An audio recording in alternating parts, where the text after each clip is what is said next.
Haleluya, kita melanjutkan pengajarannya. Masih di kitab Imamat pasal 23. Di dalam hari raya yang terakhir, hari raya Pondok Daun. Imamat 23 ayat 33. Kita baca semua ayatnya sampai ayat ke-44. Imamat 23 ayat 33 sampai 44. Kita baca semua ayat ini bersama sebagaimana tertulis di depan. 3, 4. Dan berfirmanlah Yahweh kepada Mose dengan mengatakan, berbicaralah kepada Bani Israel dengan mengatakan, pada hari ke-15 bulan ke-7, itulah hari raya Pondok Daun, 7 hari bagi Yahweh. Pada hari pertama adalah pertemuan kudus. Kamu tidak boleh melakukan pekerjaan apapun. 7 hari lamanya kamu harus mempersembahkan persembahan api-apian kepada Yahweh. Pada hari ke-8 harus menjadi pertemuan kudus bagimu. Dan kamu harus mempersembahkan persembahan api-apian bagi Yahweh. Itulah suatu perayaan perkumpulan. Kamu tidak boleh melakukan pekerjaan apapun. Inilah hari-hari raya yang ditetapkan Yahweh yang harus kamu maklumkan. Pertemuan kudus untuk persembahan api-apian bagi Yahweh. Persembahan bakaran dan persembahan sajian. Satu korban dan persembahan curahan. Satu hari berdasarkan harinya. Di luar dari sahabat-sahabat Yahweh dan di luar dari pemberian-pemberianmu. Dan di luar dari segala nasarmu, dan di luar dari segala persembahan sukarelamu yang hendak kamu berikan kepada Yahweh. Demikian pula pada hari ke-15 dalam bulan ke-7, ketika kamu mengumpulkan hasil ladangmu, kamu harus mengadakan perayaan bagi Yahweh 7 hari lamanya. Pada hari pertama adalah Sabat perhentian. Dan pada hari ke-8 adalah Sabat perhentian juga. Dan pada hari pertama kamu harus mengambil bagimu buah pohon-pohon yang elok, pelepah pohon-pohon palem, ranting pohon-pohon yang rimbun, dan ilalang dari aliran-aliran sungai. Dan kamu harus bersukacita di hadapan Yahweh Elohimmu 7 hari lamanya. Dan kamu harus merayakannya bagi Yahweh 7 hari lamanya dalam 1 tahun. Itulah suatu ketetapan untuk selamanya bagi generasi-generasimu. Dalam bulan yang ke-7 kamu harus merayakannya. Kamu harus tinggal dalam pondok daun selama 7 hari. Semua orang Israel asli harus tinggal di dalam pondok-pondok daun. Agar generasi-generasimu mengetahui bahwa aku telah memerintahkan Bani Israel tinggal di pondok-pondok daun ketika aku membawa mereka keluar dari tanah Mesir. Akulah Yahweh Elohimmu. Dan Mose pun mengumumkan hari-hari raya yang ditetapkan Yahweh pada Bani Israel. Amin. Silakan duduk. Puji Bapa Yahweh. Kita sangat bersyukur ya. Kita belajar dan terus belajar. Oleh kasih kemurahan Tuhan ya kita boleh mempelajari dan sedang mempelajari 7 hari raya yang ditetapkan oleh Bapa Yahweh sendiri. Ya, kita melihat suatu perbuatan yang sangat luar biasa ya bagi Bani Israel ini. Ketaatan mereka di dalam melakukan apa yang Tuhan perintahkan. Bayangkan ya di dalam merayakan hari raya Pondok Daun atau Tabernakel atau Sukot ya. Itu selama 7 hari mereka mempersembahkan korban-korban yang luar biasa ya. Di samping korban-korban lain ya. Jadi korban-korban lain itu ya entah korban mingguan, seperti yang tadi kan korban bulanan, ada korban sukarela. Itu di luar itu.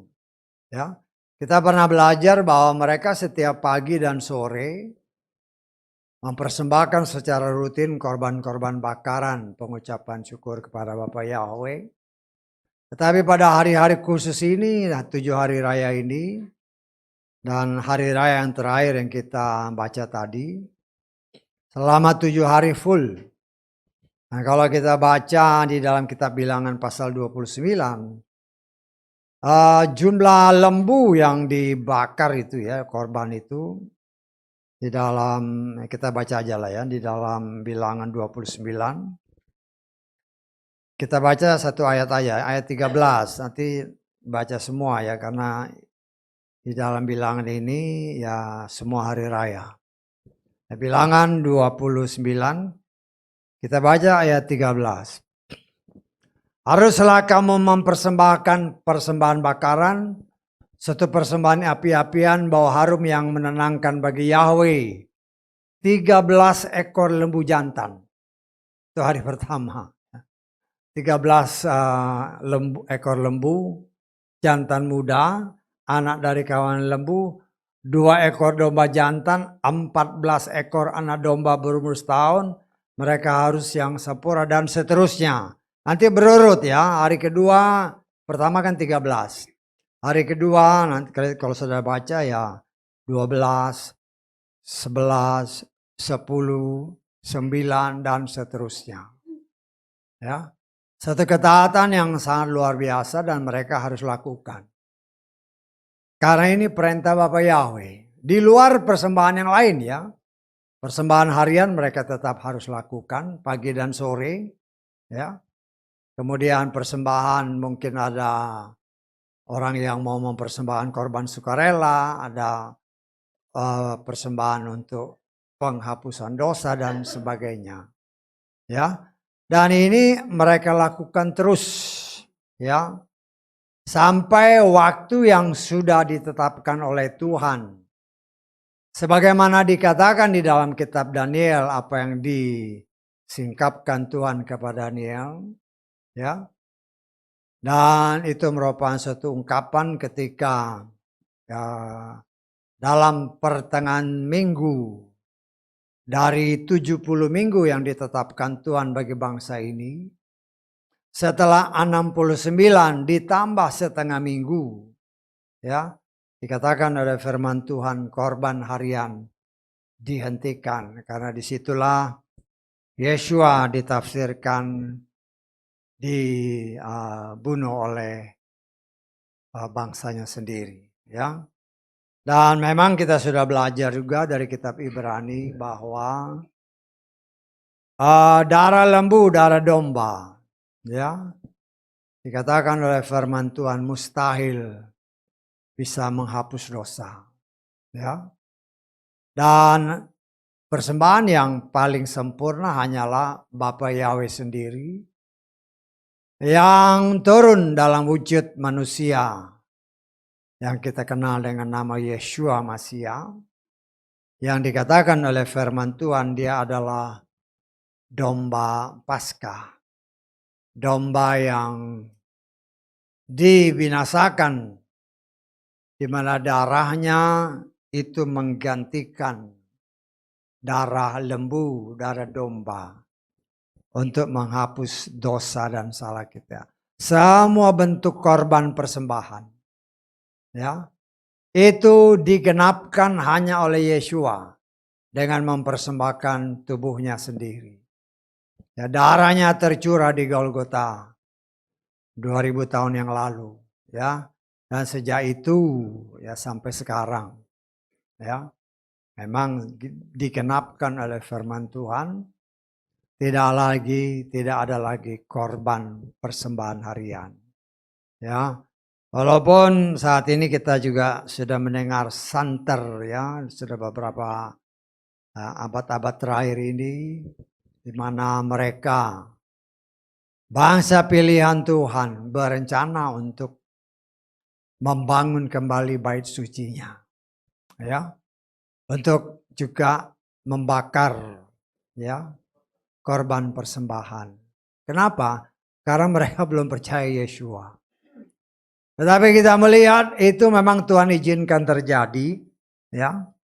Tuhan izinkan terjadi dan kita melihat dengan cara yang luar biasa Tuhan mengembalikan lembu merah yang sudah dianggap punah tiba-tiba bisa muncul kembali, ya. Dan memang lembu merah ini yang sekarang sedang dikembangbiakan dan lembu merah inilah yang nantinya akan dipersembahkan. Karena berdasarkan firman Tuhan yang telah kita baca, kita pelajari terus, bait suci itu memang akan dibangun.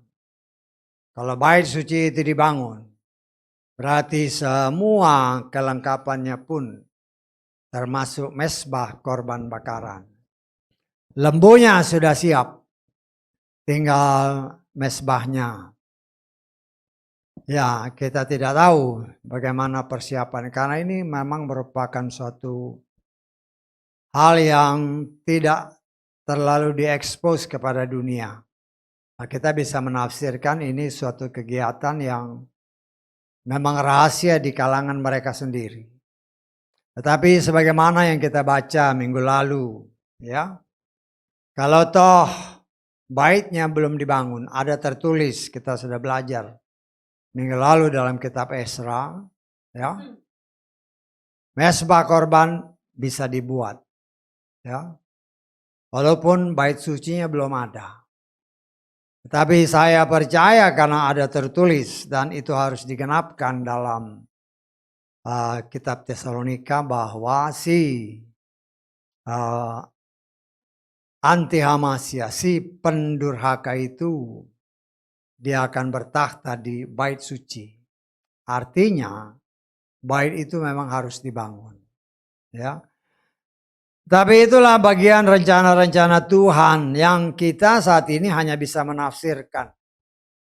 Menafsirkan bahwa apa yang tertulis itu adalah sesuatu yang akan terjadi. Ya. Dan kita sudah belajar bahwa bangsa ini anak sulung Bapa Yahweh, ya.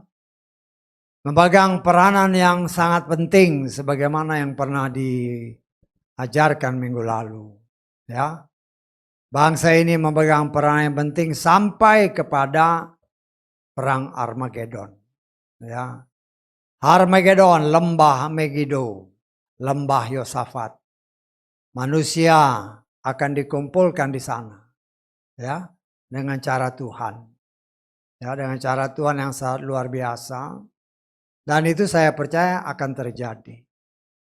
Dan firman Tuhan dengan jelas menyatakan, ya, untuk memungkinkan mereka dikumpulkan di suatu tempat yang memang sudah Tuhan persiapkan. Ada tertulis dan kita sudah belajar, ya, bahwa sungai besar yaitu sungai Efrat, Tuhan akan membuatnya kering sehingga memungkinkan pasukan dari daerah sebelah timur memasuki tanah Yerusalem, ya, untuk mengepung Yerusalem. Jumlahnya enggak tanggung-tanggung, 200 juta, luar biasa. Saudara bisa bayangkan 200 juta, ya. Saya memperkirakan Indonesia tentaranya enggak sampai 1 juta, ya. Tentaranya yang siap untuk perang, ya. Ini 200 juta dari mana? Ya, tetapi saya percaya apa yang tertulis itu pasti terjadi. Dan inilah rangkaian-rangkaian yang memang sedang kita jalani dan kita lihat, kita dengar berita-berita bagaimana Tuhan sanggup menggenapkan apa yang sudah dinyatakan kepada para nabinya. Dan kita harus percaya bahwa Tuhan punya kuasa untuk melakukan semua itu. Dan kita sebagai anak-anak Tuhan pun harus percaya, ya, bahwa segala sesuatu itu peristiwa-peristiwa besar, ya, yang akan Tuhan kerjakan untuk menggenapkan firman-Nya. Saya sangat percaya bahwa Dia akan memberitahukan kepada orang-orang yang Dia pilih, orang-orang yang Dia kasihi, ya, semuanya.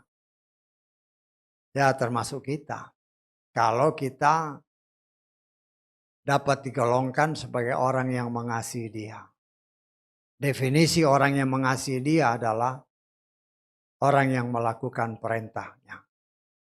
Akan diberitahu. Ya, kita baca kitab Amos pasal ketiga ayat ke-7. Amos pasal ketiga ayat 7. Supaya kita juga jangan bingung ya. Sebab Tuhan Yahweh tidak akan melakukan apapun kecuali Dia telah menyatakan rahasianya kepada hamba-hambanya para nabi. Ini janji Tuhan.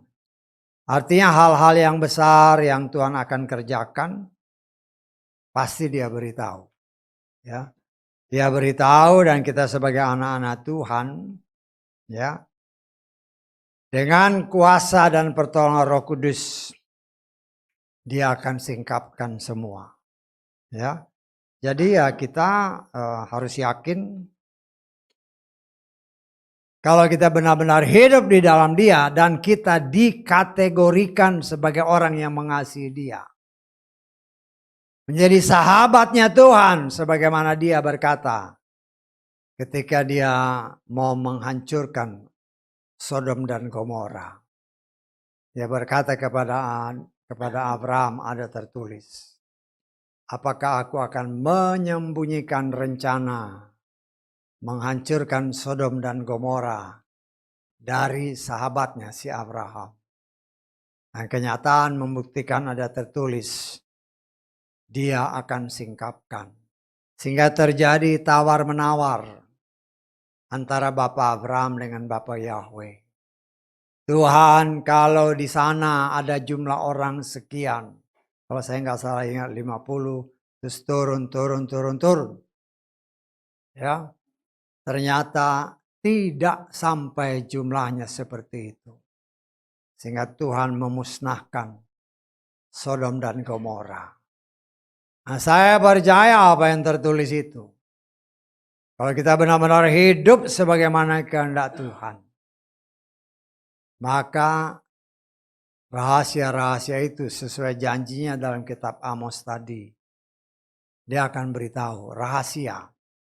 Rahasia itu kan artinya sesuatu yang tidak semua orang mengetahui. Dan rahasia itu hanya ada pada Bapa Yahweh. Dan Bapa Yahweh akan memberitahukannya kepada orang yang sungguh-sungguh mengasihi Dia. Nah, kita melihat apa yang tadi kita baca. Ketaatan anak sulungnya sangat luar biasa. Ya, saudara bisa bayangkan sekian banyak lembu, domba, kambing yang harus mereka korbankan.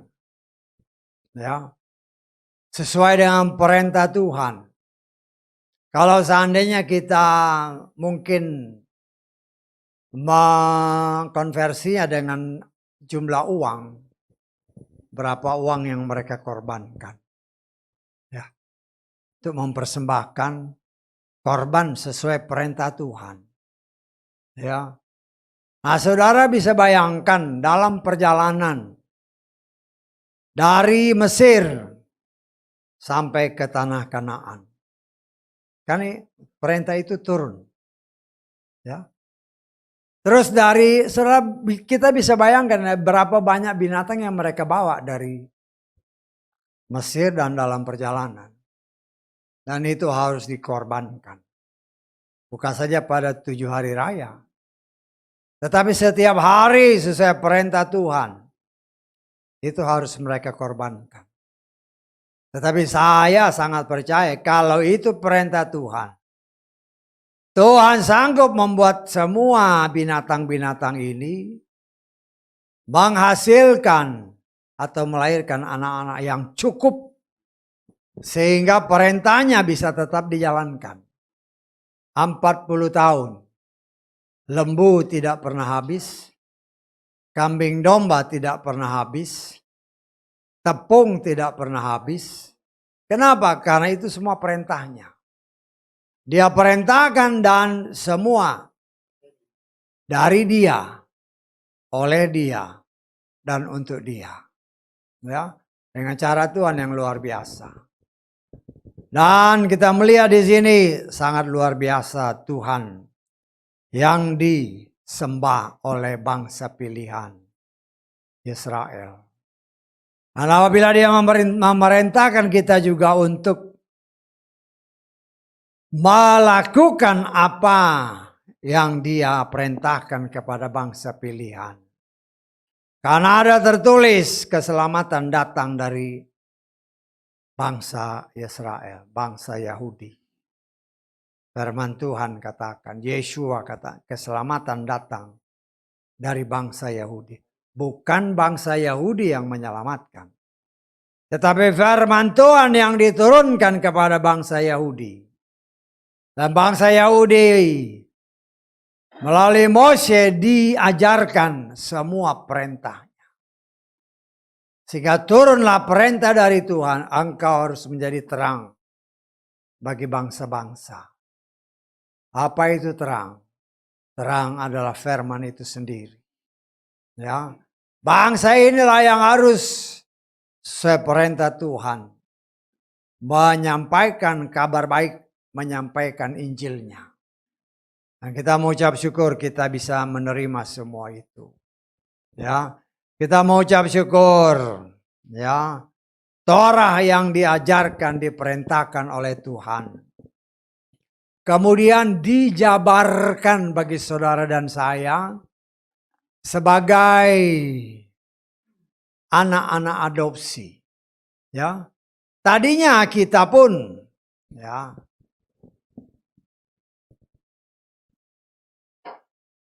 tidak mengerti juga apa itu Torah. Aturan, perintah, dan ketetapan. Tetapi kita belajar orang yang ahli Torah seperti si Paulus, dia juga nggak ngerti. Ya, dia sekolah di bawah guru besarnya, imam besar kalau saya tidak salah ingat namanya Gamaliel. Ya, dia merupakan dapat dikategorikan sesuai pengakuannya salah satu yang terbaik untuk orang seangkatannya. Dan kita bisa menafsirkan bahwa dia ini memang ahli Torah. Tetapi kenyataan membuktikan sesuai apa yang dia akui. Apa yang dahulu merupakan keuntungan. Ternyata setelah dia mengenal Torah yang hidup. Bukan lagi Torah yang tertulis, tetapi Torah yang hidup, yaitu Yeshua Mashiach. Maka dia menyatakan dengan iman. Itu semua dianggapnya sebagai sampah. Luar biasa. Dan kita mengucap syukur oleh bintang yang pertama. Dari gereja yang pertama, gereja Efesus yang saya tafsirkan adalah Paulus itu sendiri. Kita menerima pembukaan rahasia yang sangat luar biasa. Dia ahli Torah. Karena itu dia bisa singkapkan apa artinya. Ya. Tetapi banyak orang fakta membuktikan. Ya. Kalau dia tidak menerima Yeshua sebagai Tuhan dan Juru Selamatnya. Sama seperti Paulus dulu. Buta. Ahli Torah hanya letterlek. Tapi tidak mengerti apa artinya. Nah, kita mau ucap syukur ya Tuhan singkapkan. Ya. Waktu pertama-tama kan kita, semua Torah. Ya, ya kita mau ucap syukur karena kita juga belajar kan. Tapi ya itu sama seperti Paulus sebelum dia menerima Yeshua. Membangga-banggakan atribut-atribut Yahudi. Ya, harus pakai talit, harus pakai segala macam. Ya. Padahal setelah disingkapkan oleh si Paulus, ya, kerudung bagi perempuan adalah rambutnya. Tetapi karena orang mengikuti Torah yang tertulis, sehingga tidak bisa melihat apa arti sesungguhnya yang Tuhan maksudkan. Nah, kita mengucap syukur ya oleh kemurahan, itu kan semua kemurahan Tuhan. Tadinya juga kita juga bingung gimana ini. Ternyata Tuhan kasih tahu. Ya salah satunya kerudung. Kerudung bagi wanita adalah rambutnya. Ya. Nah, kita belajar juga. Karena terlebih waktu baru-baru mengenal Bapa Yahweh. Belajar Torah. Harus pakai talit. Ya. Ingat Yeshua. Perempuan yang jama itu. Talit yang dijama. Wah. Kemurahan Tuhan singkapkan. Memang jumbai. Tetapi jumbai itu harus ditaruh di baju. Bukan taruh di kain. Tetapi kenyataan sekarang membuktikan banyak orang. Ya. Sama seperti Paulus dulu. Mempraktekannya. Tidak dengan hikmat yang diberikan oleh Bapa Yahweh. Sehingga melakukan apa yang tertulis betul. Tapi nggak ngerti. Ya.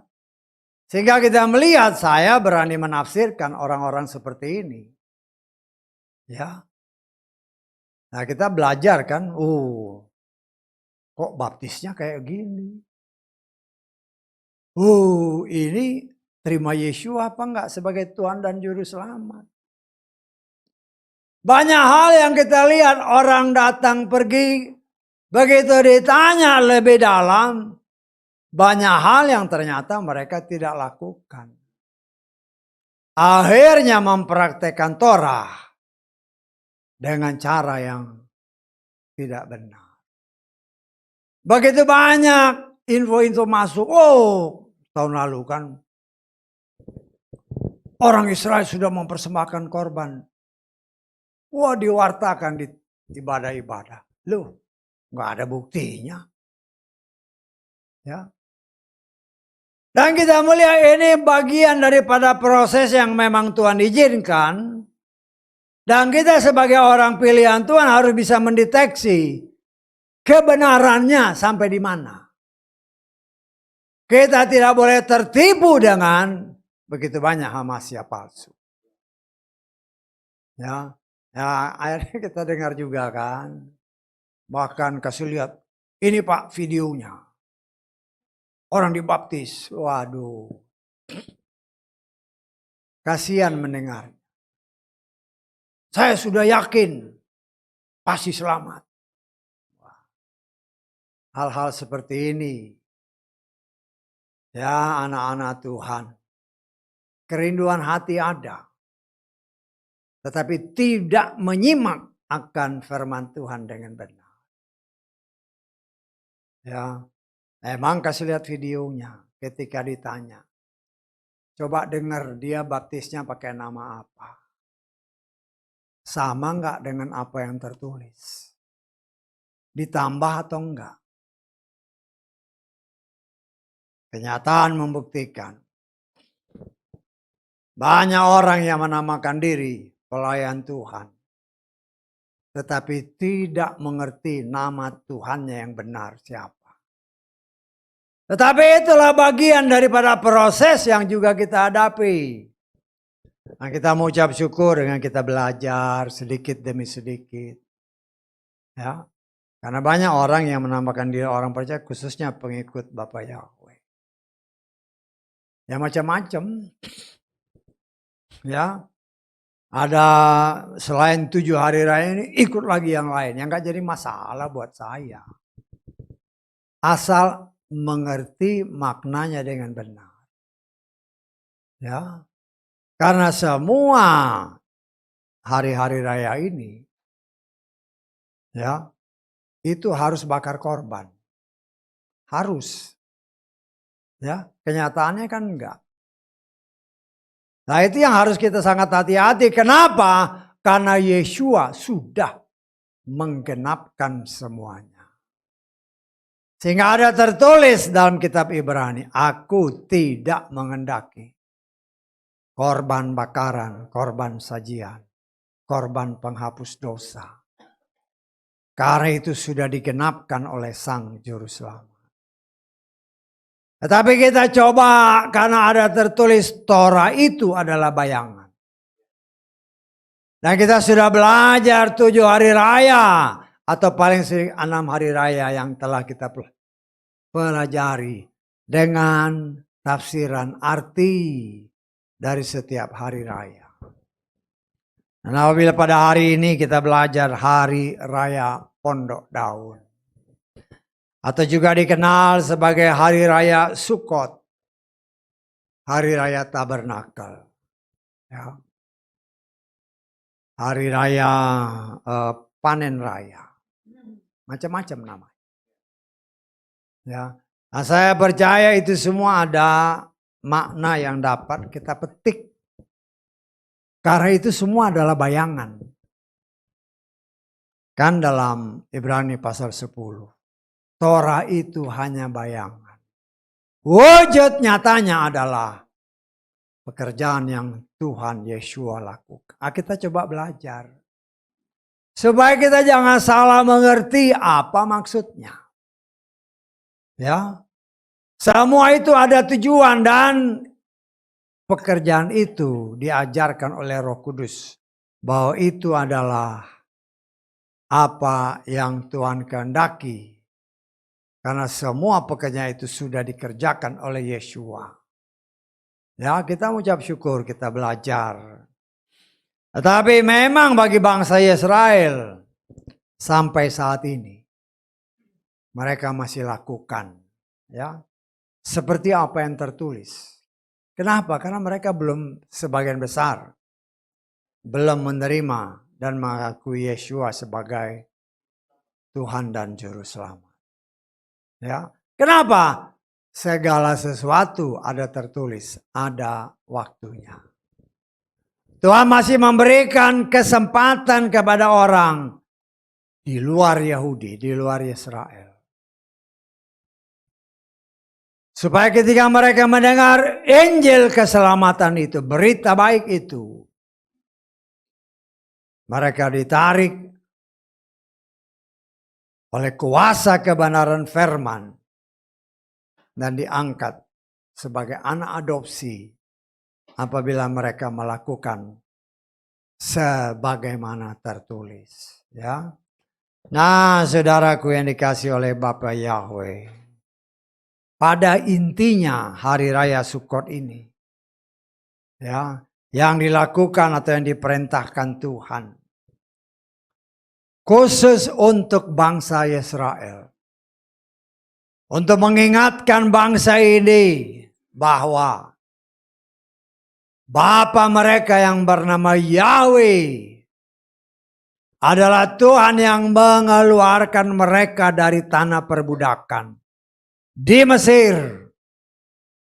Dikeluarkan dengan kuasa yang luar biasa.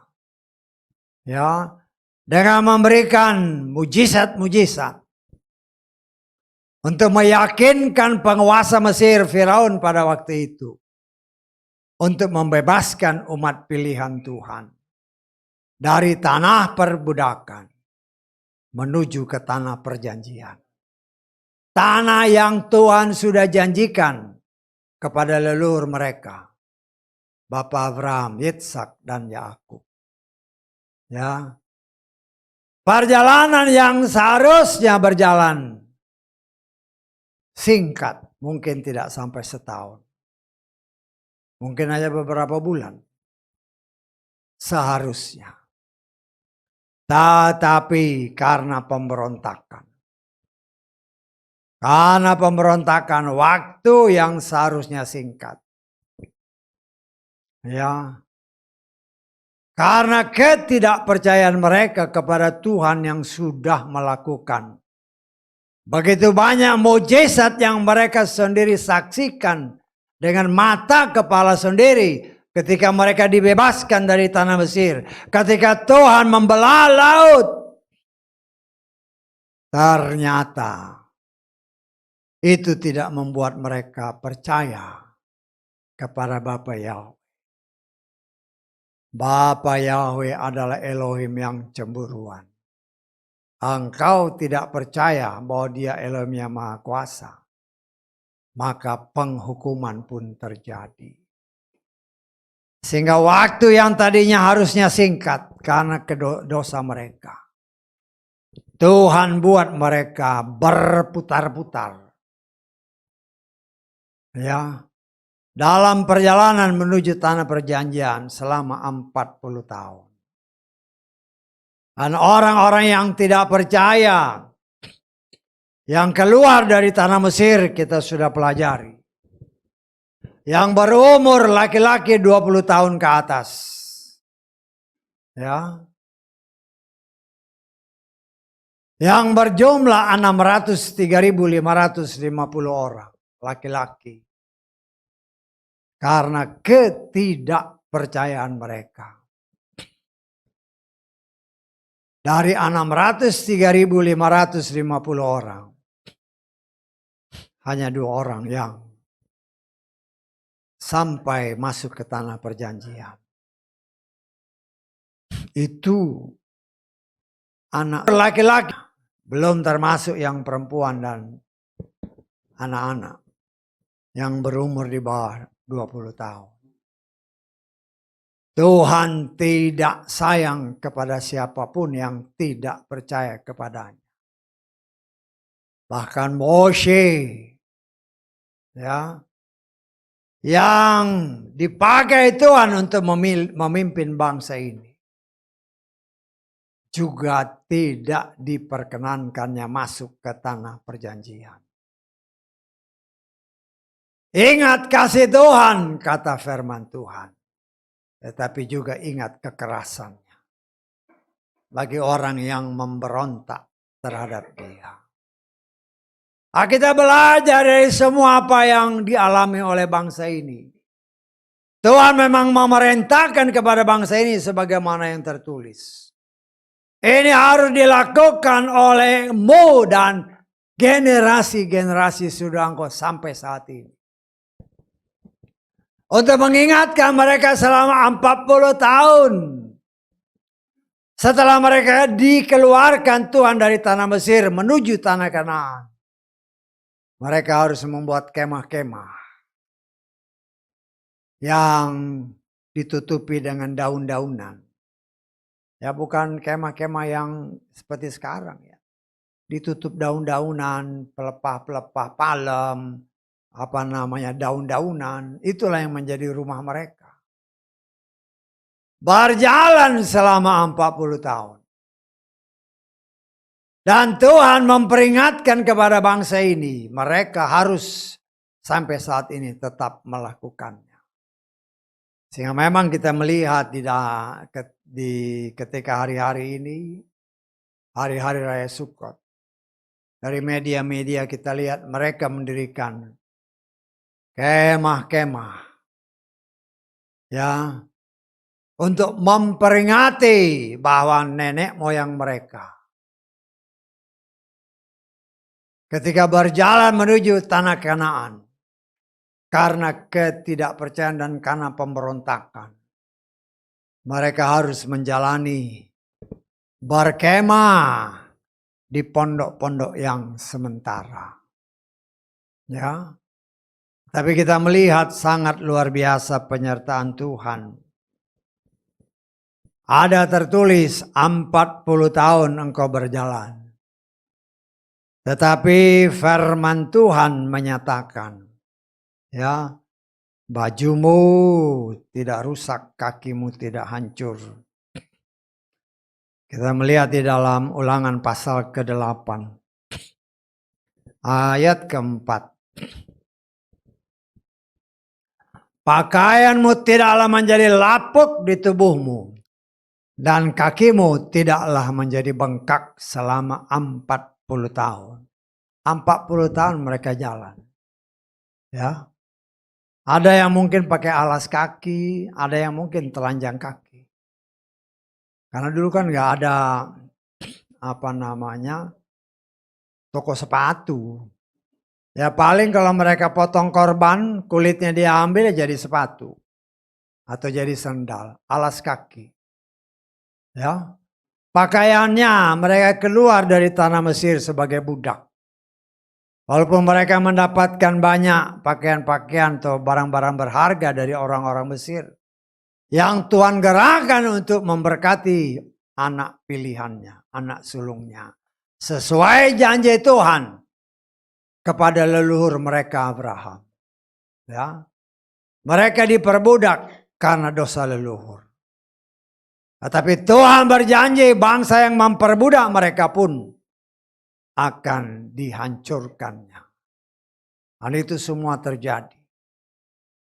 Kita melihat ya, janji Tuhan 40 tahun mereka jalan.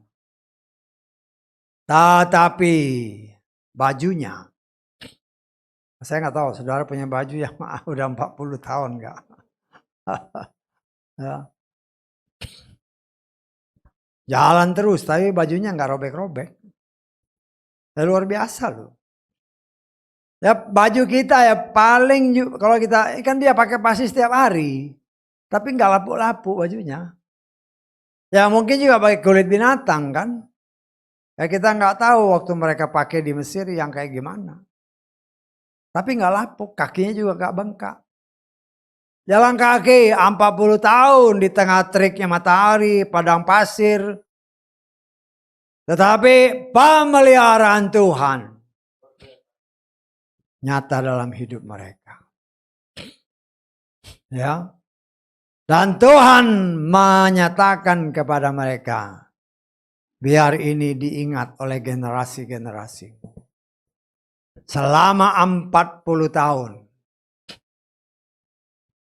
mereka tidak kekurangan makan. Luar biasa kan? Luar biasa. Nggak ada toko sepanjang perjalanan. Tetapi roti dari sorga mana Tuhan kirimkan setiap hari. Tuhan berikan roti dari sorga, makanan malaikat. Mana yang mereka kenal dengan nama mana. Ya.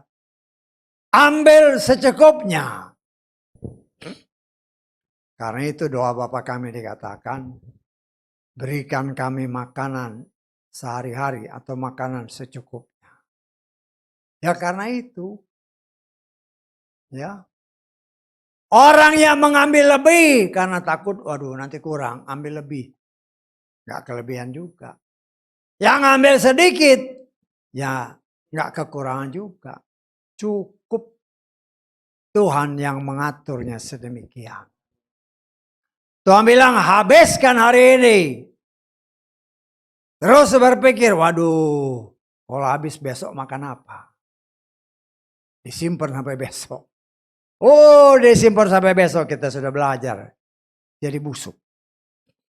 Kecuali hari ke-6 ada tertulis. Engkau hari ke-6 ambil 2 kali. Loh, kalau hari biasa diambil 2 kali dia busuk. Hari ke-6 diambil 2 kali nggak apa-apa. Itu mujizat yang Tuhan kerjakan kepada bangsa pilihan ini. Tetapi ada terus bangsa ini bangsa yang tegar tengkuk. Setiap hari mereka melihat mujizat. Masih ngomel aja. Oh aku rindu makanan-makanan di Mesir. Sayur, wah kan kita sudah belajar ini kan. Daging, minta daging. Wah, tuh luar biasa. Tuhan yang mereka sembah adalah Tuhan yang Maha Kuasa. Kau mau daging? Ya, dari mana? Kalau mereka tiap hari motong sapi, nah itu kan buat korban. Ya. Tetapi Tuhan punya cara yang luar biasa. Dia kirim burung puyuh. Ya, dari tempat-tempat yang sudah dia tetapkan. Digiring dengan angin sampai di perkemahan orang-orang Israel. Oh, burung puyuh numpuk. Karena saking rakusnya. Makan sedikit, belum habis, makan lagi. Nyesek di sini. Karena rakusnya. Ya, banyak yang mati. Ya, karena itu Tuhan bilang, ya, makan secukupnya. Sangat luar biasa pemeliharaan Tuhan selama 40 tahun. Dan kita melihat ini kita merupakan gambaran betapa luar biasa pekerjaan Tuhan bagi anak-anaknya sampai mereka dapat sampai ke tanah perjanjian. 40 tahun mereka tidak kekurangan makanan. Tidak ada ayat yang menyatakan mereka kelaparan. Tidak ada. Mereka haus. Tuhan siapkan air. Tidak kelihatan. Tapi Tuhan bilang kepada Mose. Awalnya ya pukul batu itu. Keluar air. Ya. Keluar air. Ya cara Tuhan. Ya dia yang punya kuasa. Jalan-jalan lagi. Kurang air lagi. Tuhan bilang ngomong sama batu itu. Saking emosinya si Mose. Didesak sama saudara-saudaranya kan.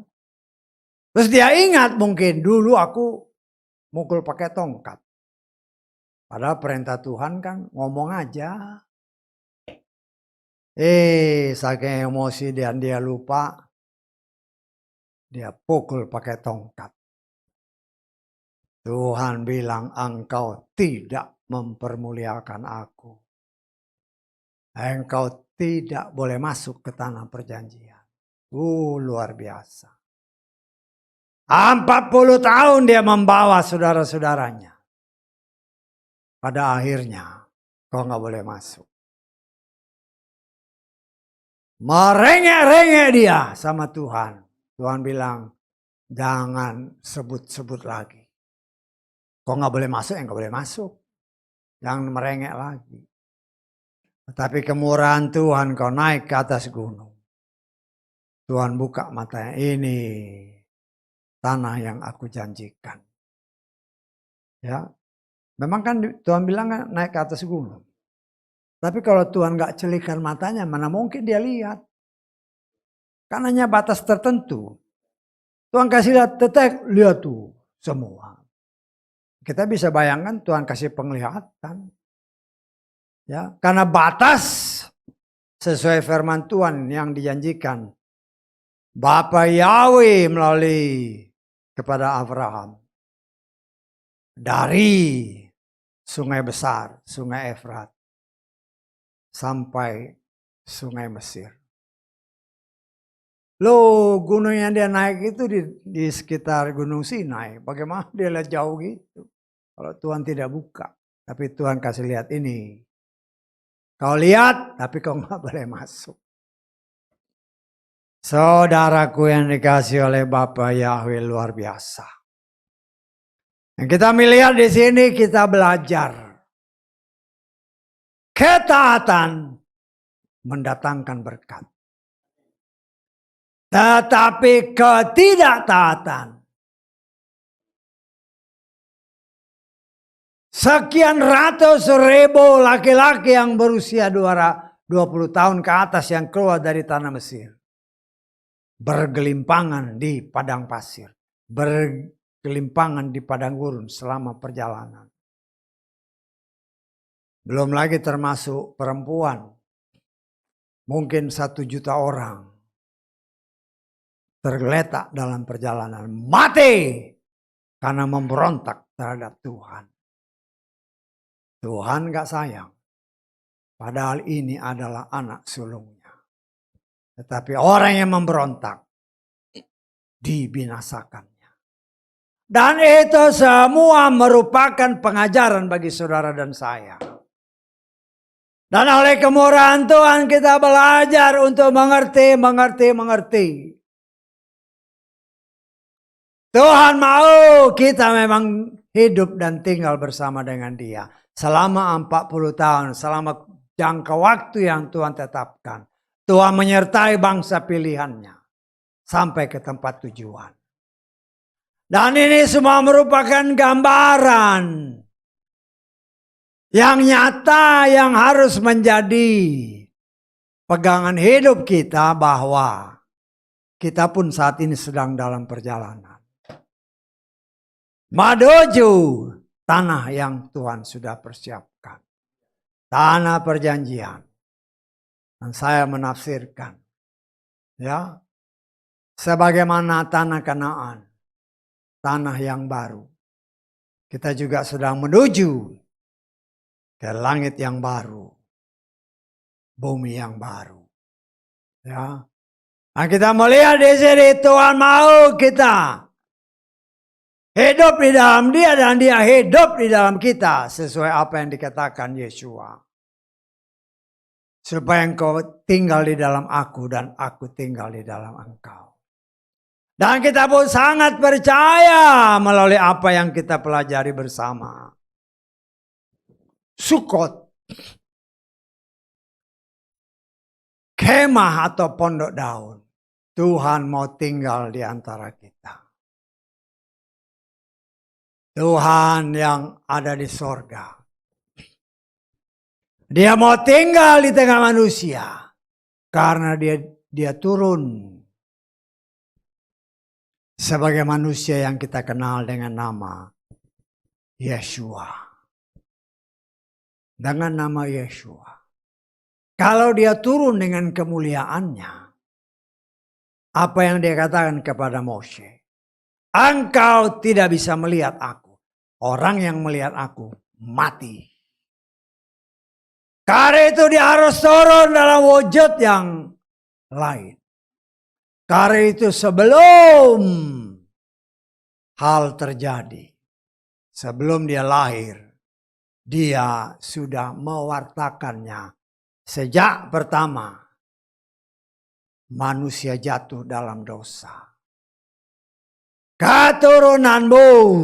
Kata firman Tuhan. Akan menginjak. Keturunan kepala si ular ini. Itu menggambarkan Yeshua. Ya. Kemudian ketika bangsa ini keluar dari tanah Mesir. Siapkan domba Paskah. Pada hari yang ke-10. Tetapi simpan dia. Sampai hari ke-14. Baru dikorbankan.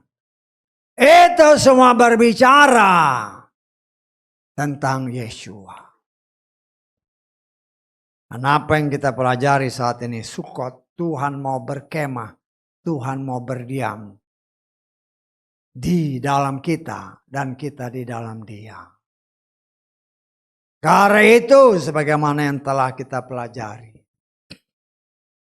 Yeshua ditafsirkan memang lahirnya pada hari raya Sukot.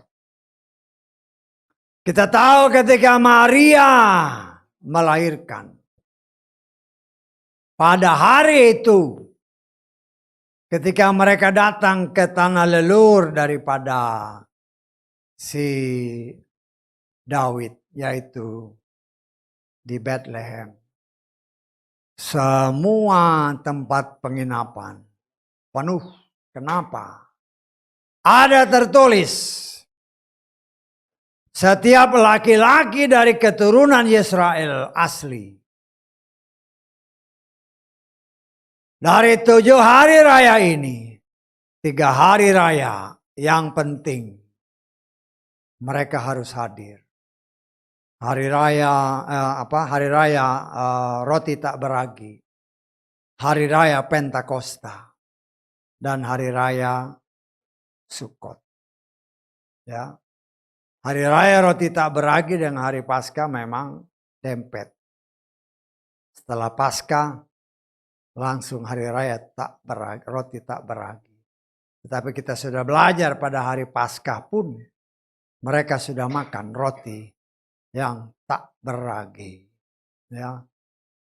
Karena 3 hari raya ini, hari raya roti tak beragi, hari raya Pentakosta, hari raya Sukot, semua orang Yesaya sampai saat ini mereka harus pulang.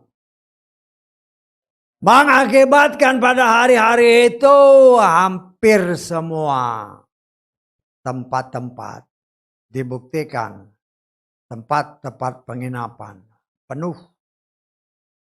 Ya. Termasuk ketika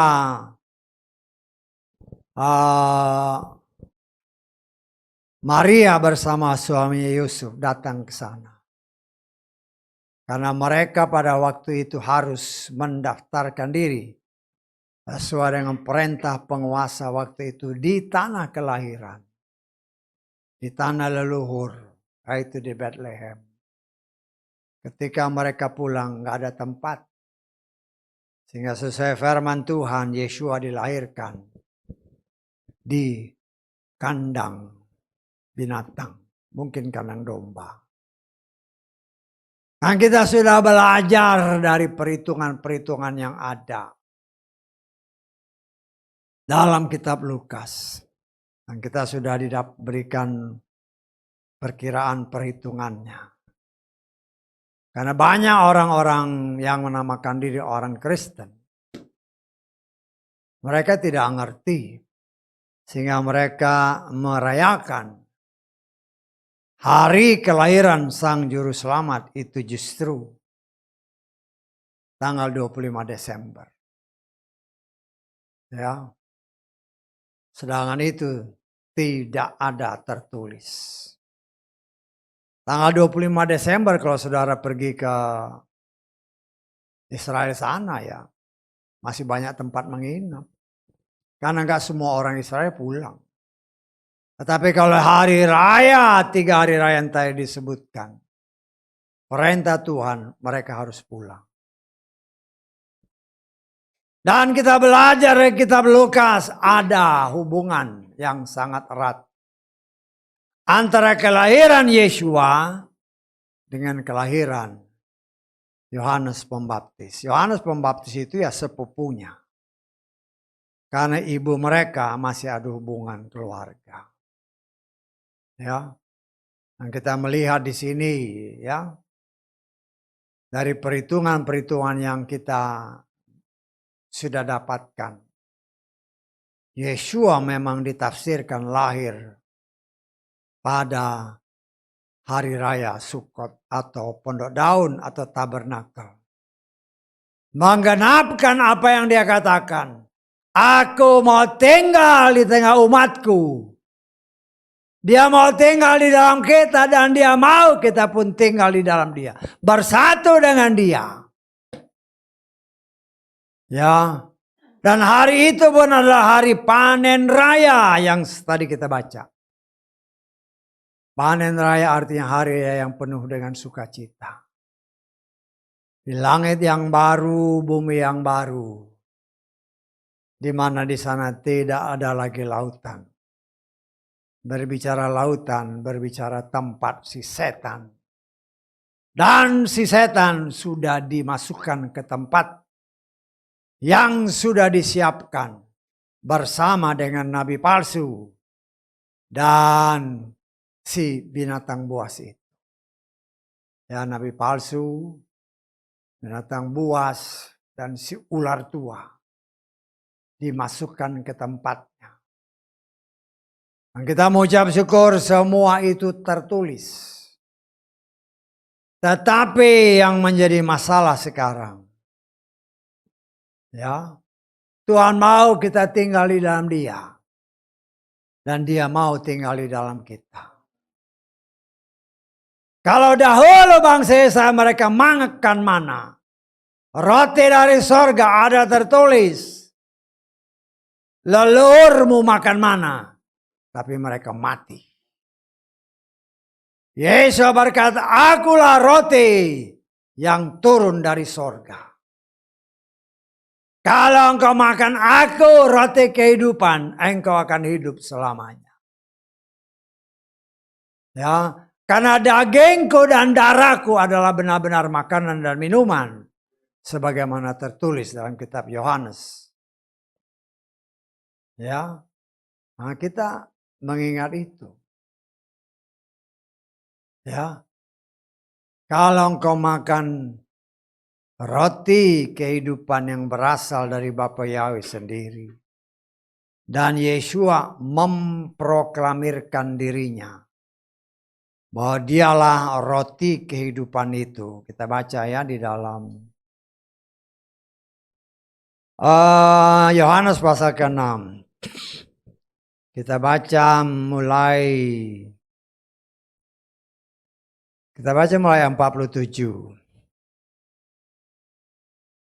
Sampai 51. 47 sampai 51. Sesungguh-sungguhnya aku berkata kepadamu, siapa yang percaya kepadaku, ia beroleh hidup kekal. Aku adalah roti kehidupan. Leluhurmu telah makan mana di padang gurun dan mereka telah mati. Inilah roti yang turun dari sorga supaya seseorang yang telah makan daripadanya dia juga tidak dapat mati. Aku adalah roti yang hidup yang telah turun dari sorga. Jika seseorang telah makan dari roti ini, dia akan hidup selamanya. Dan juga roti yang akan kuberikan itu adalah dagingku yang akan kuberikan demi kehidupan dunia ini. Ya. Tapi orang-orang Yahudi, para ahli Torah, mereka berpikirnya letterlek. Sehingga jawabnya dalam ayat selanjutnya. Sebab itu orang-orang Yahudi bertengkar seorang dengan yang lainnya sambil berkata, bagaimana mungkin orang ini dapat memberi makan dagingnya kepada kita? Karena pikirannya letterlek.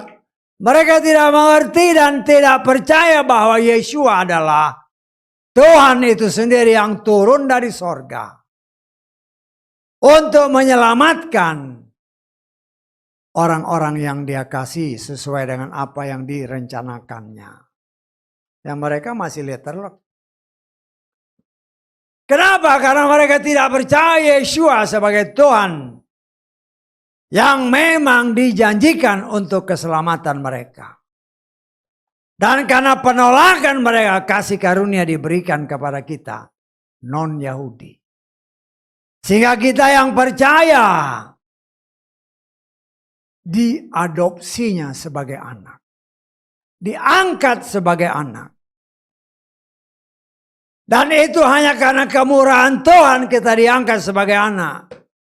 Dan Tuhan menjanjikan apabila kita setia, maka apa yang dia katakan, kita akan hidup dan tinggal bersama dengan dia.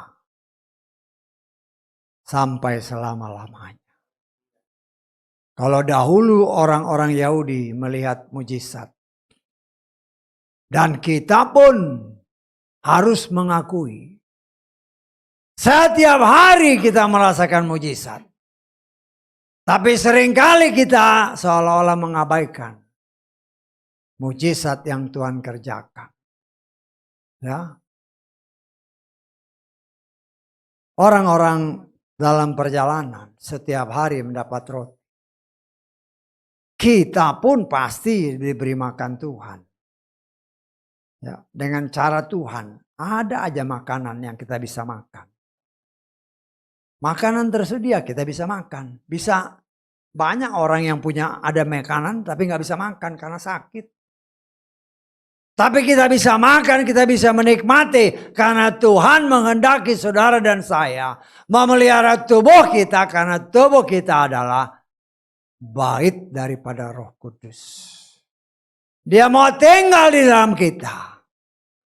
Dan dia berikan Roh Kudusnya untuk senantiasa memberikan kekuatan, kemampuan bagi kita berjalan sampai finish, sampai ke tempat tujuan. Kalau dahulu bangsa Israel dipimpin oleh tiang awan dan tiang api pada pagi dan malam hari. Kita dipimpin oleh Roh Kudus yang dianugerahkannya bagi kita karena kita mau dan percaya menerima Dia sebagai Tuhan dan Juru Selamat. Menguburkan manusia lama kita melalui baptisan yang benar, cara yang benar, nama yang benar, orang yang benar. Karena benar diberikan Roh Kudus. Kalau tidak benar, jangan harap dapat Roh Kudus.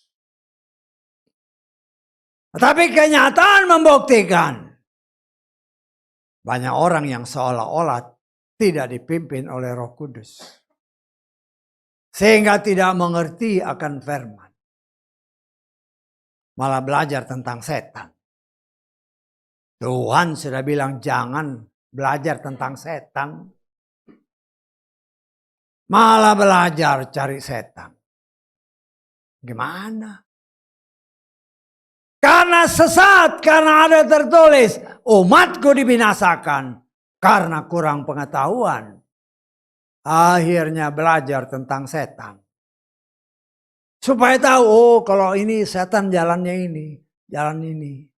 Mau ngapain kau tahu jalan setan? Yang harus kita tahu adalah jalan Tuhan. Ikuti jalan itu, akulah jalan, kebenaran dan hidup. Kalau kita tetap jalan di jalan itu, kita akan sampai dan bertemu dengan Bapa. Bukan jalan setan. Banyak sekarang kan. Wah kan nggak apa-apa. Kan banyak pendeta perintah. Kita harus belajar ini, nanti tahu cara ngusir setan gimana. Emang yang ngusir kamu apa? Banyak pendeta-pendeta belajar setan caranya gini. Jadi kita harus pakai ilmu ini. Kau menghina Tuhan. Tapi banyak orang gak ngerti. Termasuk penyembah Bapak Yahweh gak ngerti. Belajar setan diajar. Belajar pelajari. Gak ada ayatnya katakan. Belajar setannya. Bahkan larangannya ada.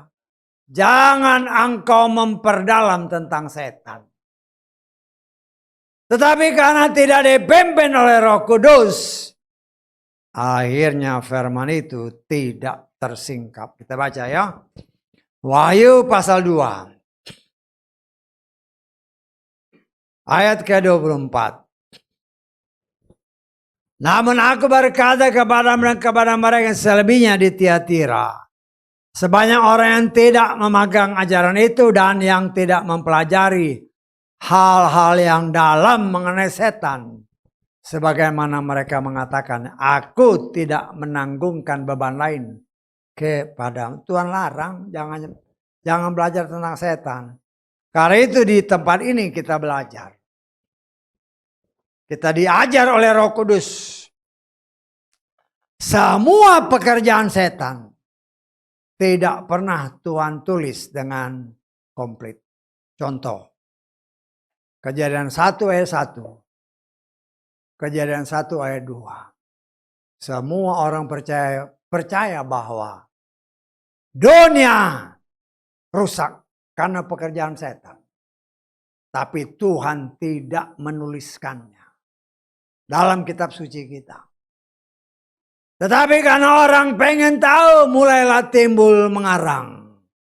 Oh, yang dikerjakan setan ini ya, sampai akhirnya rusak semua. Mau ngapain? Tuhan tidak ajarkan.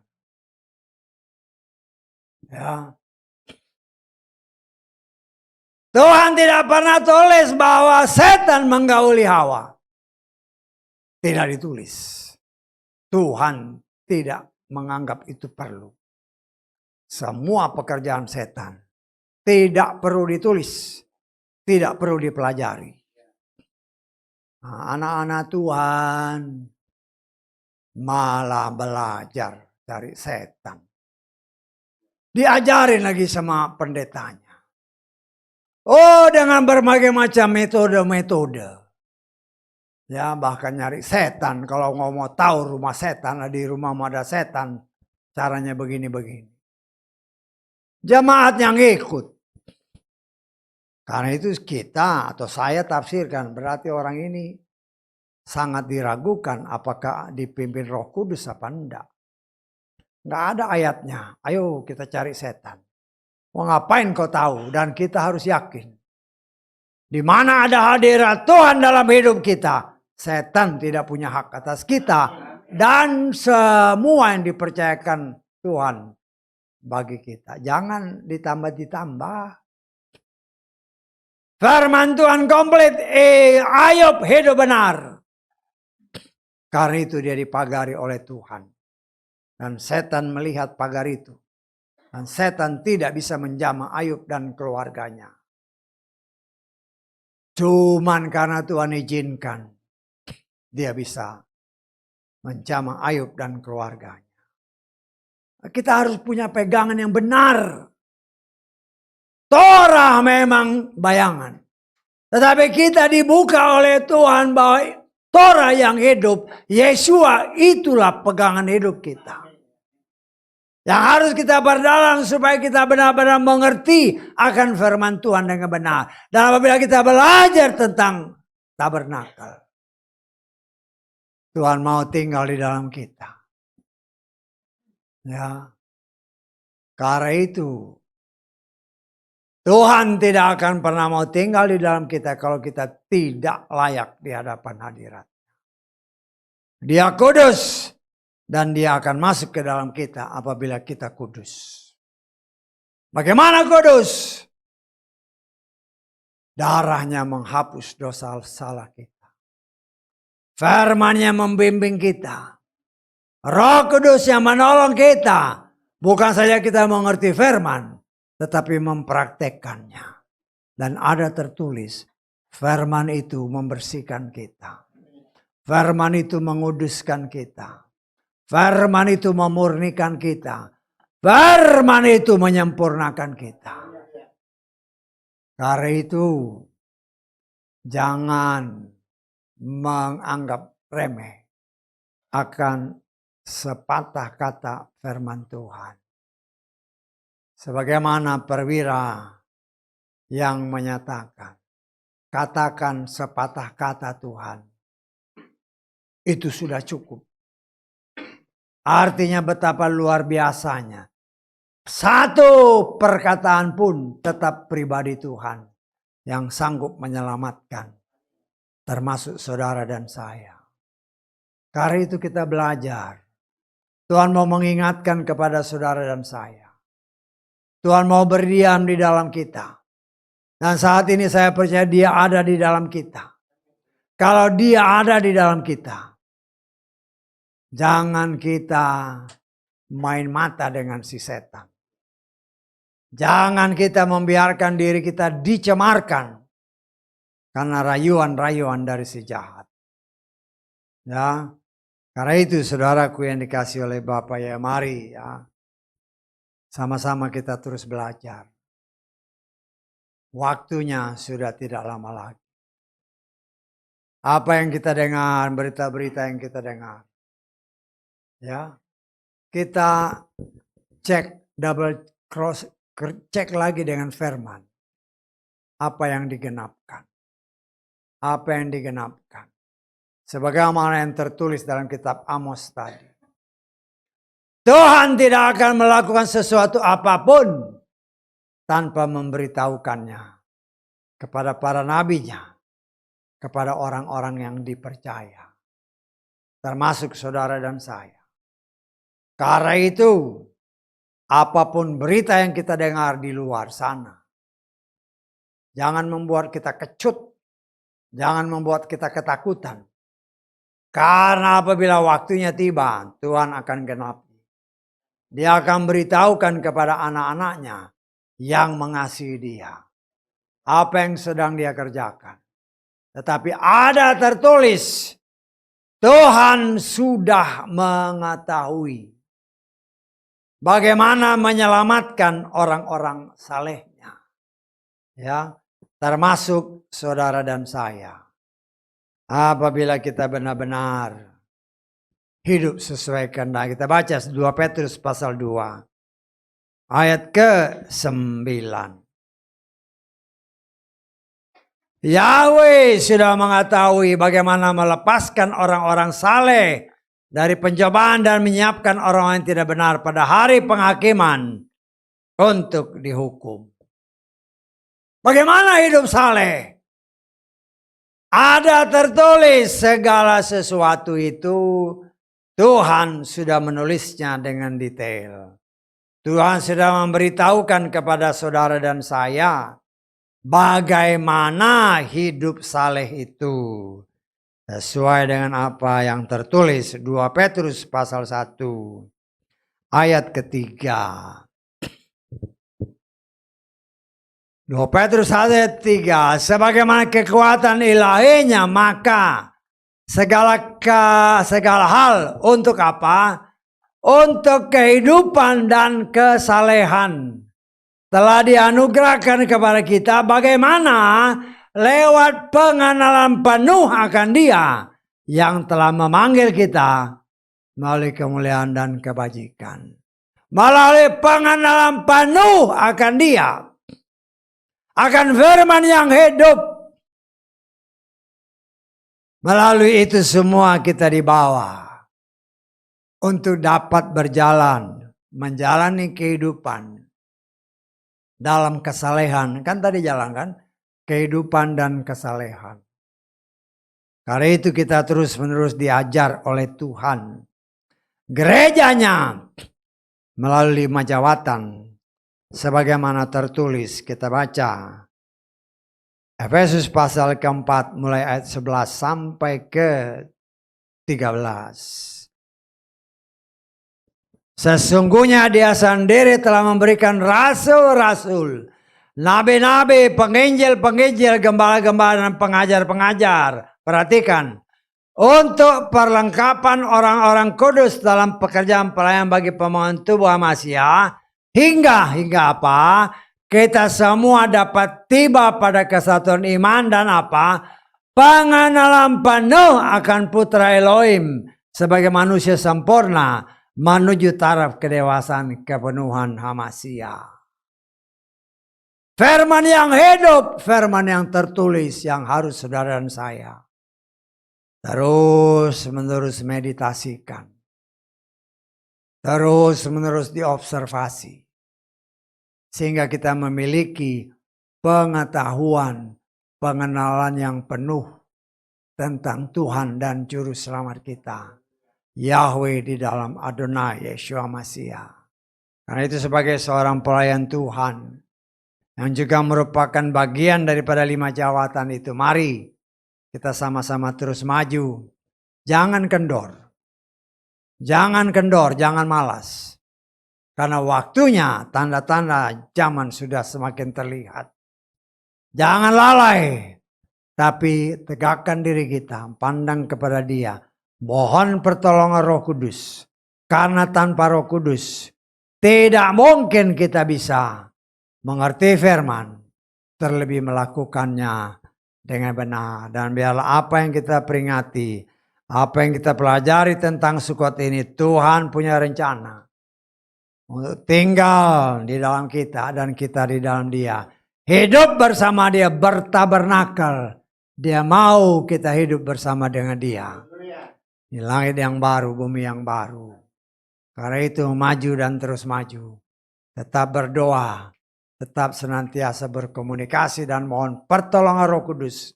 Yang akan memampukan kita melakukannya. Haleluya. Amin.